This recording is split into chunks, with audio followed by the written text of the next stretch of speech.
Katie Uhlmann reporting for TTN HD Production Live, here with writer-director Mark Freiburger. Tell me about Jimmy.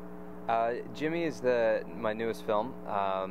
It's based on a novel by the author Robert Whitlow, who's very popular in the Southeast especially. The film is about a mentally challenged teen that interacts with angels, and it's a drama, and we're in post on it now, and it should be released sometime in the fall.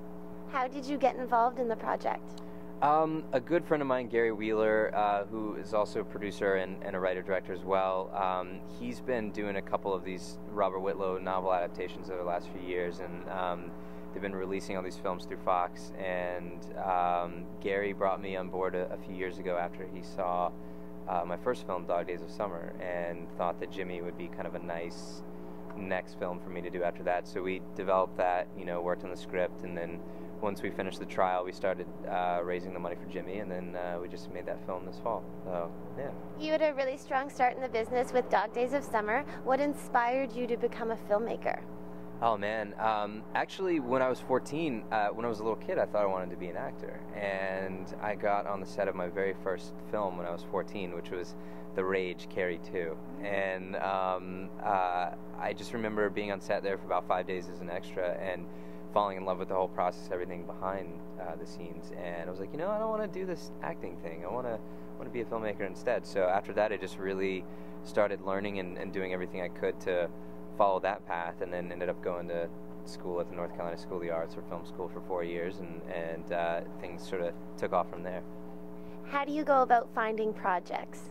I kind of I know what I like in sort of a particular genre. I kind of stick to drama, family, and somewhat thriller, not necessarily action and not necessarily horror, but things that kind of bleed over into the thriller area. So everything's sort of in that wheelhouse I take a look at, and typically right now, the past few years, it's been everything based on pre-existing material, so novels and articles. So I'm just constantly scouring and working with my management company to find the right material, and also stuff that is appropriate for me at this point in my career.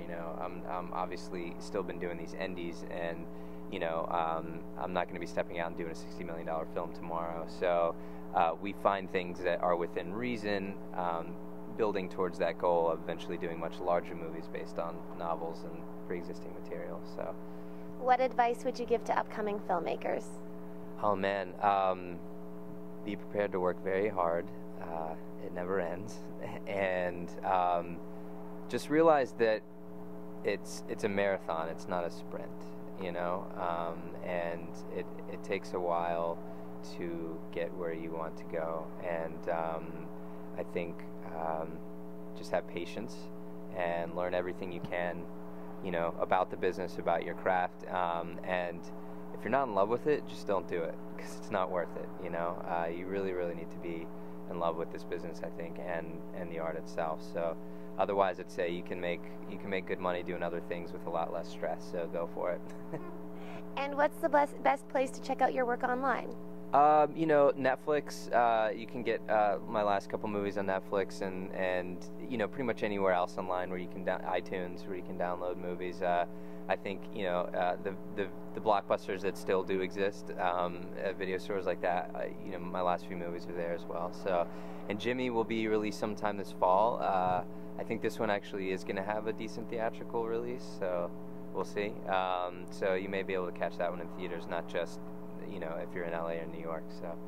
Well, thank you so much, Mark, and best of luck with Jimmy and your upcoming projects. I appreciate it. Thank you very much. Yeah. I'm Katie Uhlmann reporting for TTN HD Production Live.